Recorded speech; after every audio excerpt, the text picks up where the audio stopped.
Good afternoon, Facebook. I'm Erie Times-News online reporter Sarah Grabski. We are here in the Erie Times-News conference room. I am with one of our political reporters, Matt Rink, who was here very late last night covering the election for you guys.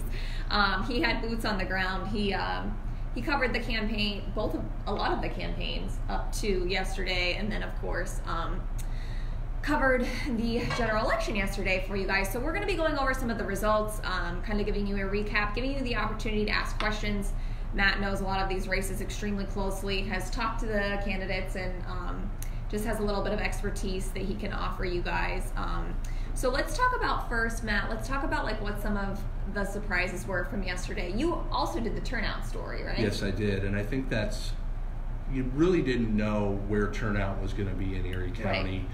And I think that we knew there was going to be some kind of a wave, whether it was a blue wave or what. But surprising to see that turnout was over 53%. That's the highest midterm voter turnout for in Erie County since 1994. That, of course, was the Republican Revolution in '94, and 70% of the registered voters turned out during that election. Wow. So 53% is pretty good. More interesting is the raw number. The raw number is over 102,000 voters. Wow. I look back and I could not find for a midterm election a raw number that high. So that goes to show that the number of registered voters has gone up. So I think that was kind of a surprise yesterday. And even, you talked to Doug Smith in your recap story. I mean, I don't even think he was expecting it to be. Right. He seemed surprised. I reached him probably about 11 o'clock last night. And he knew it was going to be up, but he didn't know that it was going to be this much. And he's been doing this for years, so he's got a really good gauge as to where things are going to be at. So. Now, will that number fluctuate at all? Like somebody was asking us on Facebook, well, it was this, and then it was this. It shouldn't. There may be some provisional ballots or overseas ballots that have yet to come in. Okay. Those won't make too big of a difference in the overall turnout number. But we'll see. I think they have a meeting on Friday to make things official. So now, tagging along the turnout, the county had some issues because of such high turnout, right? Right. That's correct. At the Summit Township Municipal Building, one of the problems that they had, and this is typical of a lot of elections, you have poll workers who don't show up. And in Summit Township, they had a lot of people waiting when the polls opened in the morning.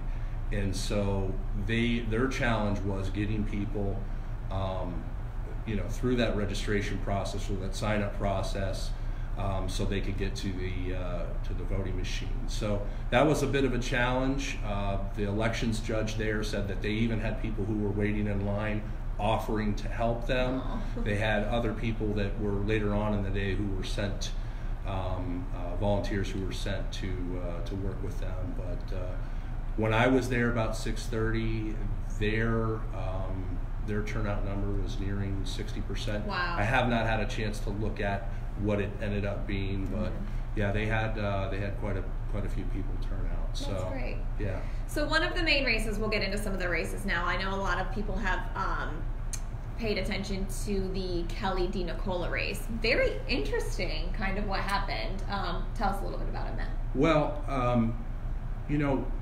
this was a newly drawn 16th congressional district, and so that alone, we knew there were some unknowns. We didn't know how things would go exactly, but by all accounts, this was still Mike Kelly's race to lose. He was still kind of getting an 8-point advantage. If you look at the Cook political report out of Virginia, they still had this, a lean Republican district. So I expected Mike Kelly to win. Of course, he did in the end, but For a while there last night, and I wasn't on this race. That was Right. our reporters, Kevin Flowers and David Bruce, who was covering Dina Cola. Kevin was down in Butler with the Kelly campaign. But there appeared for a while there to be a strong momentum in Ron Dina Cola's favor. He pulled ahead of Mike Kelly. Obviously, that was due to the vote in Erie County. Very strong vote for him in Erie County. He won more than 60,000 votes. Wow. Dina Cola did to Kelly's 40,000, but that just wasn't enough to offset what Kelly won in some of the other counties. Lawrence County was really kind of the deciding factor, if you will. Their results were late coming in, and when they did come in, they really put Kelly over the edge. So it's hard to say really if this is encouraging for Democrats. I think they did come in a little closer than what maybe some of the pundits would have thought, but they didn't win in the end. So, yeah, right. So talk a little bit about like Kelly's campaign. I know that you have covered that, of course. Kevin really covered the race, but do you think that maybe because of the Erie County, went so heavily for Dina Cola, that Kelly will begin to, not show more attention, but visit Erie, try to reach out to Erie County more often? I think he has to. Yeah. I think he has to. One of the things that I found interesting about Kevin's coverage this morning is that Congressman Kelly has said that he will reach out to Ron Dina Cola to meet with him, to talk about some of the issues. We'll see. Who knows if that'll actually happen.